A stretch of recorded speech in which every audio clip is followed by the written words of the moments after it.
Hi friends, Beverly Hills Cop Axel F అంటే Foley. Axel Foley ఒక detective. ఒక case విషయమై బెవర్లీ హిల్స్కి వస్తాడు చాలా రోజుల తర్వాత.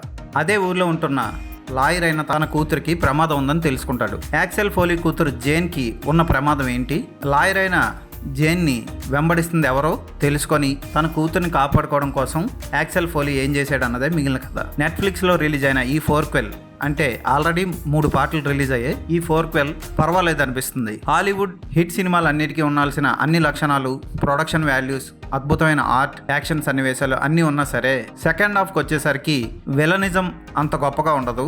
దానివల్ల హీరోయిజం ఎలివేట్ అవ్వదు. తండ్రి కూతుర్ల సెంటిమెంట్ కూడా మనం ఊహించిన విధంగానే సాగడం, క్లైమాక్స్ కూడా మనం ఎక్స్పెక్ట్ చేసిన విధానంగా సాగడం వల్ల ఒక రొటీన్ సినిమాగా ముగుస్తుంది ఈ సినిమా. ఫస్ట్ పార్ట్ మాత్రం చాలా బాగుంటుంది.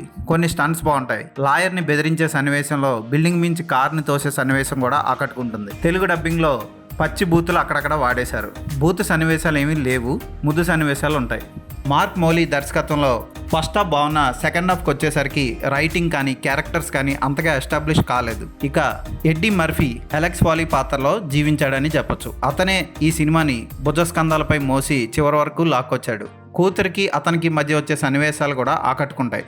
కూతురు పాత్రధార కూడా ఆకట్టుకుంటుంది. ఆమె నటన కూడా బాగుంటుంది. అలాగే ఫోలీ ఫ్రెండ్స్ వాళ్ళ మధ్య వచ్చే సన్నివేశాలు కూడా బాగుంటాయి. విలన్ పాత్రధారి కొంచెం వీక్ అనిపిస్తాడు. సరదాగా కాలక్షేపానికి ఒక హాలీవుడ్ డబ్బింగ్ సినిమా చూడాలి అనుకుంటే ఈ సినిమాని చూడండి. నెట్ఫ్లిక్స్లో తెలుగులో ఉంది. ఈ సినిమాకి నేను ఇచ్చే రేటింగ్ 2.5/5.